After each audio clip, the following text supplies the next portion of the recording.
Magandang umaga mga kababayan. Sa araw na ito, itutur ko kayo dito. Nandito ako sa bahay ng mama ko. Ayan. Dito ako natulog kagabi. Sabi ko sa inyo kahit saan lang ako matutulog. Oh, pag ganyan lang. Punta sa mama, punta sa kapatid, doon sa kabila. Oh, di ba? Ngayon ipapakita ko sa inyo ang paligid ng bahay niya. Mag-iisa lang siya naglilinis dito. Hindi niya makaya lahat. Kaya ayun. Kasi lagi pang umuulan. Hindi niya malinis-linis. Siyempre, ano na ba yung mahina na. Di tulad sa atin. Kaya ito. Oh. Panoorin nyo. Oh, nandito tayo sa tagiliran ng bahay niya. Nahulog yung mga nilabahan ng mama ko. Pulutin natin. Lagay natin ulit dito sa halayan. Mga basahan niya. Yan, nahulog. Yan, wala kasi siyang clip. Itong bahay na ito, matagal na ito. Matagal na ito masyado. Ayan o. Hindi na niya mapagawa-gawa kasi nag-iisa lang naman siya dito. May kapatid ako pero nandun sa kabila. Ito yung mga tanim niya, ang hilig niyang magtanim ng mga bulaklak. Ang dami niyang bulaklak. Hindi ko lang kayo maitur doon sa may mga tanim, ang dami niyang bulaklak doon.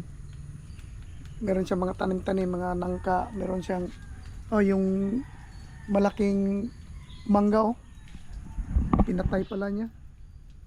Kasi ang daming, malaki yung nasasakop na niya. Malaking puno na kasi yan, napatay na pala. Iwan ko kung sinadya or talagang namatay na siya. Dami niyang bulaklak dito.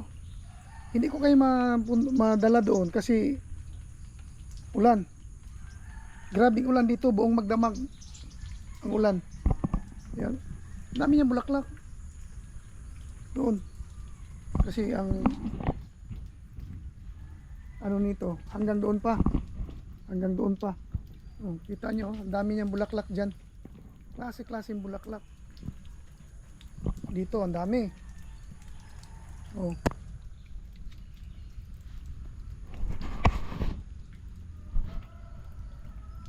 Kaya, dito maganda. Kaya lang, hindi na siya masyado nalilinis kasi laging umuulan.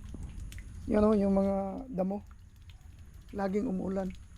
Yan o, meron siya yan yung mga violet na bulaklak. Iwan ko ano yan. Sabi nila yan daw yung parang nakakagamot ng diabetes. Kumain ako niyan dati nung umuwi ako 2016 I think. Oh, mapait yan. Mapait. Mamaya kukuha ako diyan. Dami niyang bulaklak. Dito. Kahit saan ka magpunta. Parang gubat na itong bahay ng mama ko sa dami ng kanyang bulaklak. Oh, isipin nyo pag yung talagang ang init-init dito, summer, binubuhusan niya binubuhusan niya yan palagi ng tubig hanggang doon. Binubuhusan niya ng tubig para hindi mamatay. Isipin nyo paano niya inalagaan yan, mga bulaklak niya. Oh. Oh, dito marami siyang hanging bulaklak. Oh. Dami. Yung lagayan ng television oh, ginawa na niyang patungan ng mga bulaklak niya. Itong bahay na ito tagal na, siya lang kasi mag-isa. Yung kapatid ko nandun sa kabila. Dito laging siya lang ang gumagawa ng trabahong bahay. Okay. Tingnan mo yung ano niya, terrace niya. Oh, puro bulaklak. Yan oh. Puro talaga yan bulaklak. Ito nung yan oh.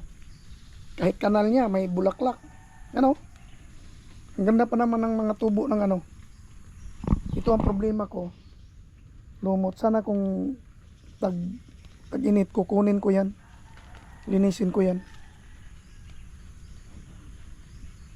Dami niyang bulaklak dito. O, tingnan nyo. hanggang doon na naman palabas. Ito dati, hindi ito maputik kasi pinadaman ng graba. Ngayon sa tagal ng panahon, no, nagiging putik na rin. Ano kasi inabot ng tubig ito dati, pero hindi pumasok sa bahay niya. Nung umuwi ako ng 2018 dito, itong rambutan na ito, ang daming bunga. Yan. Tapos ganito na lang siya kalaki, hindi siya masyadong lumaki. Ganyan lang siya. Ang dahon lang niya, oh, dumami. Tapos itong rambutan na ito, ang tamis. Anong tawag nila niyan? Basta matamis na rambutan. Yan, umaakyat ako dyan. Pag season ng rambutan. Kaya nga lang ngayon, hindi ko na inabutan na season. O, tingnan nyo. Ang dami pa doon yung bulaklak niya, no? Dami pa kahit saan yan sa magtanim, oh. Sa may kanal, oh. Ayun, yung mga, yan, oh. Yung pula na bulaklak niya. Kahit saan niya, hanggang doon sa may kalsada banda, dami niyang bulaklak, oh. Hilig-hilig talaga yan magtanim bulaklak. Mahilig yan magtanim ng gulay, kaso lang itong lupa na ito hindi maganda yung gulay, hindi tumataba, no? Meron dito yung mga kamuti, hindi tumutubo ng maganda kamuti, oh, dito marami siyang mga cactus na ano, plantita itong mama ko, eh. Hanggang pa dyan, meron dyan hanggang doon, oh. Paikot nga, hindi ko lang kayo madala sa likod dahil basa, wala akong boots, naka-tsinilas lang ako. Ito, tingnan mo itong puti, mga dahon, oh. Parang ang saya-saya nilang tingnan nang naulanan sila. Kaya sobra namang ulan. Isipin mo yung ulan na mula kagabi hanggang ngayon hindi pa tumitila. Doon, oh, dami niyang bulaklak doon, oh. Kahit saan yan siya magtanim, oh, dito, oh, itong linya doon, kadami niyan. Dito hindi ko kaya mapasyal. Andito si baby rebel natin. Yan, oh. Basang-basa. Yan ang problema ko dito. Pag pumunta ko dito, walang mapasilungan. Walang mapasilungan ng motor. Kaya wala tayong magawa. Diyan lang talaga siya, naulanan, nabasa. Pasensya ka na. Nabasa ka dyan, nalamigan ka buong magdamag. Doon. Yun ang likod niya. Yun ang likod ng bahay niya. Punta tayo doon. Daan tayo sa loob ng bahay. Yan. Hindi na niya ito maano kasi siyempre nag-iisa lang siya. Pero naandyan ang mga kapatid ko yan. Mga pinsan ko. Nakapaikot dyan. Dito, mga pinsan ko, ang dami. Puro yan pinsan ko dyan. Nakapaligid sa kanya. Yun lang magkagandahan. Napapaligiran siya ng mga pinsan ko, mga pamangkin niya. Ayan dyan, oh. Dito, ilang bahay yan dito. Mga pamangkin niya. Ikot ko kayo sa, punta tayo sa lalikod. Yan, dito. Ang aga nagluto ng mama ko. Alam niyo ba kung anong ulam? Ang pinaka paborito ko. Ito. Oh. Sinukaang isda. Ito, ang ganda pagkaluto niya. Nilagyan niya ng gulay. Sigurado ako mapapasarap ang kain ko nito. Marami siyang niluto ngayong umaga. Pinabayaan ko siya maluto para ma-exercise yung katawan niya. Saka matikman ko na rin ang luto niya sa tagal ng panahon na hindi ko natikman yung luto niya. Ito, dito. Ito yung likuran ng bahay niya. Ano, may kunting gulay siya diyan. Yan lang ang magandang tumubo dito, yung parang ang tawag niyan. Sa amin yan parang kamote. Oh, ito meron siyang ano ito? Atis ata. Atis. Oh. Dami, oh, tingnan nyo. Ang dami pa yung bulaklak dito sa likod. Hanggang doon pa sa may kulungan ng baboy niya. O, dahil siya nag-iisa siya dito, Although andyan ang kapatid ko sa kabila. Pero siya lang ang nag ano dito. O yan. Natumba na yung kubo niya. O tumuwad na. Natumba lagi na yung kubo, May. May. Natumba lagi yung kubo. Lagi. O yan. Kuya naman ko ng iyang kuan. Puste. Oo. Dito meron siyang Kuya, karon isa mo to katong bakay. Nahulugan na pula ng dito may aso. Ayaw kong pumunta doon, baka kagatin ako. May sarili siyang dirty kitchen dito. Yan. Pag summer hindi malamig, yan, nagluluto-luto yan dito sa labas. Marami siyang panggatong. Siya lang kumukuha niyan. Panggatong niya. Kung maubusan siya ng gas. Dito yan siya. Oh, dito. Kaya hindi ako masyado makagalaw. Dahil tingnan nyo. Puro tubig kahit saan. No? Kahit saan. May mga damit na puti doon. Nandyan kapatid ko. Pero iwan ko kung andyan siya ngayon. May kulungan din ng ano doon. May kulungan din. Marami itong bulaklak. Oh. Tingnan nyo. Yan parang wild ano yan, no? Parang anahaw. Tumubo dito. Pwede pala. Meron din silang ano doon. Oh. Yan maganda doon. Marami yan doon sa likuran ng mama ko. Oh. House tour ko kayo. Paikot. Kaya lang hindi ko na papakita ang loob kasi hindi tayo nagpaalam sa may-ari. Kahit mama ko yan, pero dapat magpaalam ka. Hindi ako nagpaalam. Kararating may nilakad.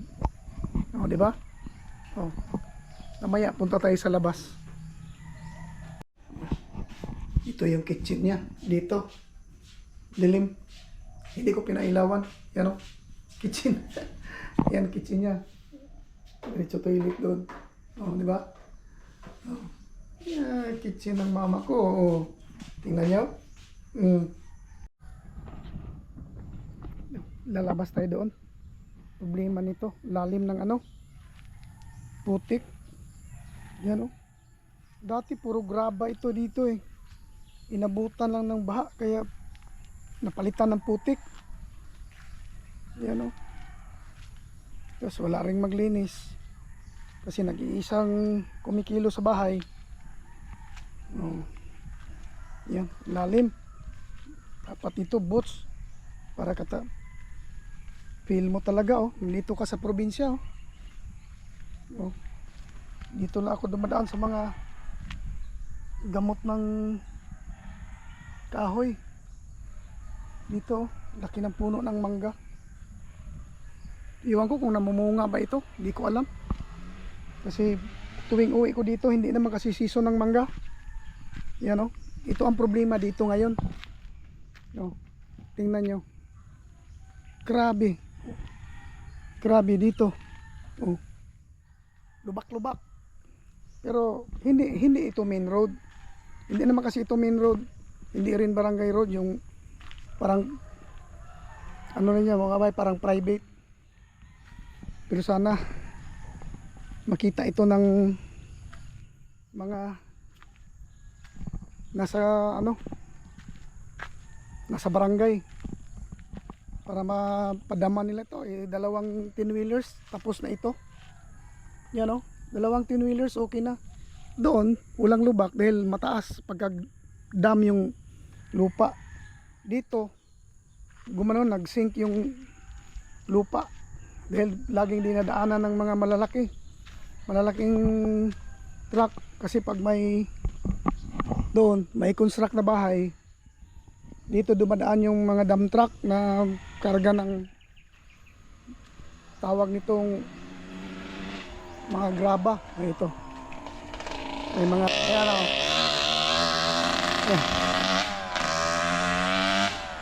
yan, nag-ano yan, sumasali sa karera yung mga bata na yan,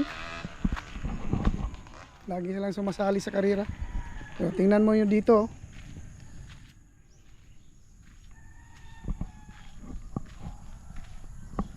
Grabing lubak hanggang doon. Kaya hindi ko inilabas ang motor kagabi. Puro lubak. Wala kang mapili. Ano? Marami ng bahay. Dito maraming durian dito. Kung season ng durian, magsawa ka ng durian. Maraming durian dyan sa loob. Mangga, durian, ano pa ba? Yan o. Marami dyan. Kaya lang ganito ang problema dito. Pag tag-ulan, tulad kagabi, magdamag ang ulan. Grabe. Walang walang hinto yung ulan. Yan o. Puro tubig. Puro tubig talaga. Wala kang magawa. Kaya ganito na lang. Paikot-ikot na ako sa bahay. Yan.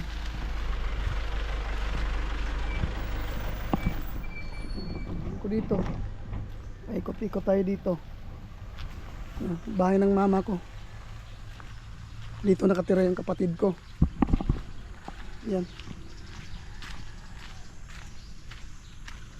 Ano lang naman dito? Yun ang problema pag ulan. Tambak agad ang tubig, puno agad oh. Kahit dito, yun ang problema. Pero doon wala. Kaya lang hindi pantay yung pagdating doon sa may bahay. Ano na rin, hindi ako makapunta doon. Lalim ng tubig. Ano dito? Dati sobrang tahimik dito. Tingnan mo tingnan niyo doon oh. Puro lubak. Dapat pilingan ito. Wala tayong magawa. Ito rin, bahay ng pinsan ko ito. Wala siguro dyan. Yan o, saradong bahay niya. Dyan iba nang may-ari. Dati sa pinsan ko yan, pinagbili na. Yan. Dito tayo, balik tayo doon. Titig na titig sa akin yung nakasakay ng yung tawag nito, yung pick up. Kasi bihira ang nakakilala sa akin dito ngayon, aside sa mga pinsan ko. Kasi ilang taon na akong hindi bumalik dito. Tapos taon-taon daming bagong tao pumapasok dito. Yan naging gubat na rin. Pero ang ganda dito pag mainit ang panahon. Ito ang lamig dahil dito marami pang kahoy. Kaya pag tag-init, dito ako tumatambay. Paikot-ikot na ako dito. Pag nandito ako, tambay ako dito. Yung pinutol na pala yung lubi dito na mataas. Tambay-tambay ako dito. Paikot-ikot. Dahil malamig, dahil maraming kahoy. Maraming mga bulaklak pa. Tapos doon sa mama ko, ang daming bulaklak. Yan o. Dami niyang bulaklak. Abot yan hanggang dito sa may kalsada, bulaklak niya oh. Tingnan nyo hanggang doon. Tingnan nyo yung mahina yung tubo ng saging. Hindi maganda talaga yung lupa dito para sa saging. Siguro may mga vegetables na tumutubo, pero hindi lahat. Hindi maganda, hindi mataba dito.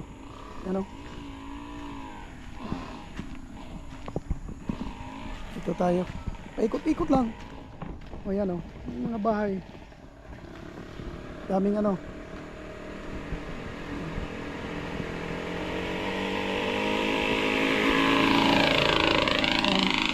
Ito yung mga ang galing magmotor. Rider yan eh. Maraming rider dito. Mga ganyan, mga maliliit na 65cc. Yan, marami yan sila dito, 65cc. Meron na nagtitinda ng isda dyan sa labas. Kaya lang hindi ako makalabas. Oh. Pero sobrang putik. Grabe. Pag tag-init din, mainit din dito. Pero pag dito ka, itong makahoyan na ito, yan, dito ka sa kahoyan na ito, okay lang. Hindi masyado mainit. Dito dyan sa mama ko. Walang aircon dyan, pero pag kahit mainit, ang lamig.